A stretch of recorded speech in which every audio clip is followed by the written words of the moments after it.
Ang pag-uusapan natin, nakita natin kung paano kinidnap ang Pangulong Duterte.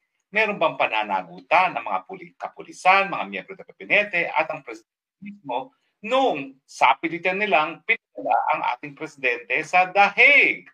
Well, unang-una po bago tayo pumunta sa usapin na ganyan, sasagutin ko lang po yung sabi ng ating Executive Secretary Bersamin na hindi raw nila tatanggapin ang pagkatao ni Presidente Duterte kung mabibigyan siya ng provisional liberty. Ang proseso po, sinabi ko nung isang araw, po pwedeng mag-apply for provisional liberty. Ang titignan is, flight risk ka ba?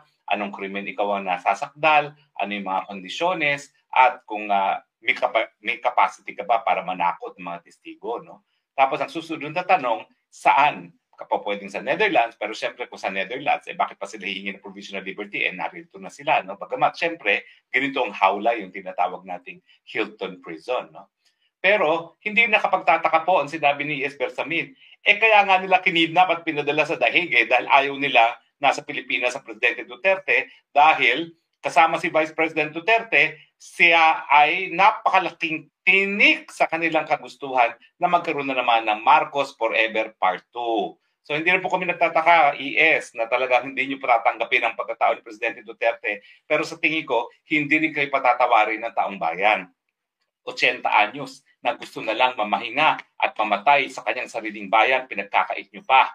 Huwag po kayong mag-alala. Nakaukit po yan sa puso at isipan ng mga taong bayan, karagdagang kasalanan ng Marcos administration sa sambayan ng Pilipino. Hindi po yan mabubura sa aming isipin. So ano nga bang krimen ang nangyari nung sapilitang isinakay nila si Presidente sa eroplano na nagdala sa kanya sa The Hague? Well, ang ginagamit po nating term ay kidnapping. Pero sa totoo lang, ang kidnapping po, hindi po pwedeng gawin ng isang taong gobyerno. Kapag taong gobyerno po ang nanupil ng kalayaan ng liberty, ang tama pong krimen na nagawa ay yung tinatawag na arbitrary detention. Ano ba yung mga elemento ng arbitrary detention? Number one, yung nasasakdal o yung taong gumawa ay isang taong gobyerno. Pangalawa, pinakait niya yung kalayaan ng isang tao. Dapat merong aktual na paghuhuli at restraint ng kanyang kalayaan. Pangatlo, ito ay walang legal na basihan.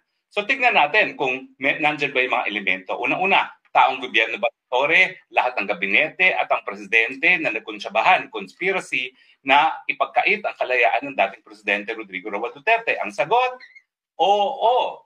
Element 1, present.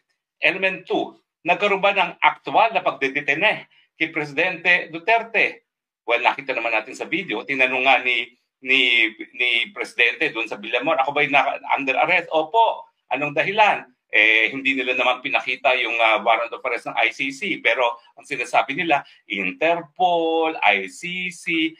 Pero wala pong kaduda-duda na nung panahon na yon, hindi makakaalis Presidente doon sa Villamor. Kasi sa katutak na pulis ang naroroon para siguraduhin na hindi siya makakaalis doon sa Villamor. So, element number 2, present! At ang pangatlo, ang detention is without any legal basis. Yan po ang pag-uusapan natin. Legal na basihan ba yung warrant of arrest? Well, kung yung warrant of arrest ay dumaan sa tamang proseso, legal po yan. Pero ang sinasabi nga natin, hindi tama ang proseso. Ano yung hindi nasunod? Yung Article 59 ng Rome Statute na dapat yung unang-una, humingi muna ng kooperasyon sa pamamagitan ng DFA ang ICC. Pangalawa, humingi rin ng assistance sa Interpol ang ICC. Hindi po parehong naganap yan. Unang-una, wala pang ang request na nagagawa ang ICC sa Pilipinas, ayan na sila, inaresto na nila. Pangalawa, wala namang kahit anong kooperasyon na hiningi ang ICC sa Interpol at wala pang ginagawa ang Interpol kasi walang red notice alert labang kay Presidente Duterte noong mga panahon na yon. Pangatlo, meron lang diffusion notice na ang nagpadala naman ay Pilipinas. So baliwala yun. Parang ang Pilipinas, hinihingi niya sa sarili niyang Pilipinas na arestuhin si Presidente Rodrigo Roa Duterte. Now, paano sana naging legal yung warrant of arrest na inisyu ng ICC? Well, naging legal sana yan kung pinadaan sa proseso. Ang sabi ng Rome Statute, papadaanin natin yan sa pamamagitan ng proseso ng extradition. At ang extradition naman, ang umiiral na batas dyan na isang presidential decree na hanggang ngayon po ay hindi pa na re-repeal. At yan po ang Presidential Decree 1069 na nagsasabi nga na kinakailangan maghain ng complaint for extradition ang gobyerno sa ating RTC. Ang RTC mag-i-issue ng warrant of arrest, tapos dadali ng tao sa hukuman at tatanungin ng hukuman, ikaw nga ba itong taong hinihingi na kung sino man humihingi, anong krimen na nagawa mo, at kung meron bang legal na basihan nga na para arestuhin yung tao. Yung issue na kung meron legal na basihan, hindi po naging issue sa lokal na hukuman kasi hindi nga nila pinadala sa lokal na hukuman. Ang ginawa nila, diniretso nila sa ICC na hindi naman po yan ang intensyon. Alam niyo po, kung babasahin natin yung travaux préparatoires, ano yung sabihin ng travaux préparatoires? Ito po yung proceedings nung sinusulat nila ang Rome Statute. Kaya linagyan niyang article na yan na kinakailangan dalhin muna sa lokal na hukuman. Kasi nga po yung mga naunang pagkakataon na palibasa, akusado ang isang tao sa isang karumalduman na krimen, gaya ng pagpatay ng mga Hudyo noong pangalawang pandaigdigang digmaan na nangyari kay Eichmann. Yung Eichmann nga kasi kinidnap galing sa Argentina, dinarag para hindi makapalag at dinala sa Israel kung saan siya linitis. At ang isang depensa niya, pwede ba naman yun? Kidnapping na ang ginawa niyo sa akin para lang ako mapanagot, para magkaroon ng katarungan ng biktima noong World War II. Sabi ng hukuman doon na Israeli Supreme Court, main pa nga dahil wala kami pakialam, malay namin kung paano ko nahuli, importante, bigyan ka ng katarungan at ng patas na paglilitis. Pero alam natin, hindi na po yan sang-ayon sa batas na ng karapatang pantao. Kinakailangan, kung ikaw ay nais mong magbigay ng katarungan laban sa isang tao na gumawa ng isang karumalduman na krimen laban sa buong daigdig, yung pamamagitan ng pagkuha mo sa taong yun ay dapat nasa tama rin. Kaya nga, ginawa ng Rome Statute, dapat dalhin muna sa lokal na hukuman at magkaroon ng tamang extradition hearing nang masigurado na walang paglabag sa karapatang pantao. At dahil hindi nga po yan nasunod, anong tanong natin? Nandyan ba ang legal na basihan sa pag-aaresto at pagpapunta sa dahig ng presidente? Ang sagot, there was no legal warrant. Dahil nga po, ang warrant of arrest dapat pinapunta muna si Presidente Duterte sa harap ng lokal na hukuman nang malaman kung meron bang sapat na basihan na bigyan ng visa yung mandamiento de arresto na inisyu ng ICC. So mukhang ang element 1 present, ang element 2 present, ang element 3 present.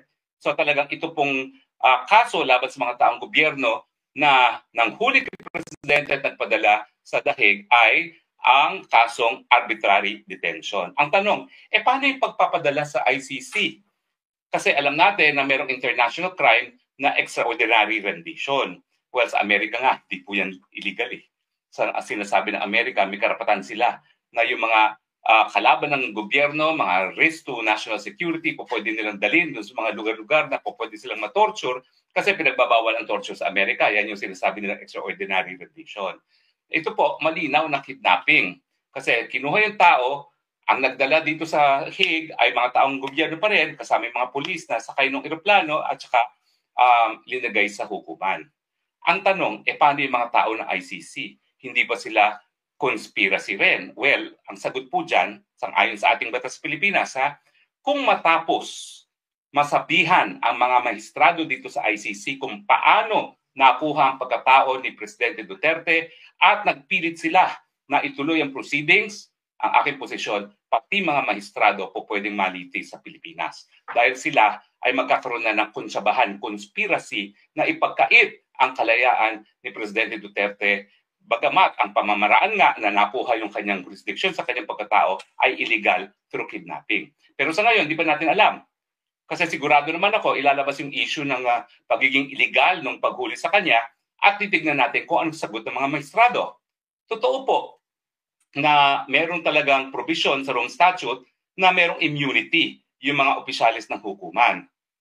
Kung ang korte naman mismo, ang ICC mismo, magbabaliwala kung ano nakasaad sa ICC, bakit ang Pilipinas naman, i-honor yung immunity nila? Gayong pag nalaman na nila na illegal yung pamamaraan ng pagkuha sa kanyang pagkatao, nagpilit pa rin sila, alam naman nila na sa batas ng Pilipinas, meron silang pananagutan. Paano natin sila makukuha? Well, kung kinidnap nila si Presidente at dinala sa dahig, anong pipigil sa Pilipinas? Para kidnapin din sila, dalhin sa Pilipinas at litisin at ikulong. Di ba? Kaya nga po ako, ang sinasabi ko, daanin natin ang lahat sa legal na pamamaraan. Pati yung pamamaraan ng paghuli sa isang akusado. Remember, it is the golden rule. Kung ayaw nila na kidnapin yung mga nagpakulong kay Presidente at dalhin sa Pilipinas, litisin at ikulong sa correctional for women, importante, igalang din nila yung karapatan ni Presidente Duterte at matapos mapruebahan na ang kanyang pagpapadala rito ay through kidnapping, arbitrary detention, dapat mag-order na palayain ang Presidente Duterte. Wala pa akong linalabag. Statement of fact lang po yan. Kasi nga po, kung magpipilit tayo ng tinatawag nating unilateral action, yung aksyon na sang-ayon lamang sa punto de vista ng isang partido, po pwedeng gantihan yan nung kabilang partido na gagawin din niya kung ano yung gusto niyang gawin. No? Kaya nga po, dapat lahat sumusunod sa rule of law. At bagamat hindi pa nga nahahain yung issue ng pagiging illegal ng pag-aaresto ng Presidente Duterte, matapos yan, ang aking paninindigan bilang isang Pilipinong lawyer, kapag nasabihan sila kung paano at hindi sila nag-order na i-release ang Presidente, pati sila may pananagutan sa Batas Pilipinas. At huwag kayong mag-isip na palibasa, sibilisado mga Pilipino, hindi natin magagawa ang ginawa nila kay Presidente Duterte na pinakidnap nila si Presidente Duterte. Yun lang po. Wala pong krimen dyan dahil ang alam ko naman is the golden rule. Kaya nga po sinasabi ko, dapat daanin lahat sa batas, sa tamang proseso. Pero premature nga kasi hindi pa naman natin alam kung ano maging desisyon ng mga maestrado matapos masabihan sila at mapruebahan na kinidnap na po ang Presidente Duterte. Muli po, importante na meron tayong karagdagang alam sa Batas Pilipinas at Batas Internasyonal dahil napakadami pong fake news na kumakalat ngayon. Both sides, pro and anti, ay nagsasabi na fake news yung kabila. Pero sa tingin ko naman, may sapat na katalinuhan ng taong bayan para malaman kung sino nagsasabi ng katotohanan at kung sino nagsisinungaling. At syempre po, ang kapangyarihan na matanggap ang impormasyon bilang katotohanan ay nakasalalay po nga po, no? Doon sa pagtanggap ng tao kung ano talaga ang katotohanan. Kaya ang karagdagang kaalaman, yan po ang sandata laban sa fake news. Maraming salamat po sa inyong patuloy na pagtangkilik. Kontrobersyal ang aking sinabi ngayon, pero bilang abogado sa Pilipinas, naninindigan po ako na yan po talaga ang krimen na nangyari. And let this be a warning to all na kapag nagbulag-bulagan doon sa krimen na ginawa kay Presidente Duterte, yan po isang basihan sa ating batas para maakusa rin bilang co-conspirator.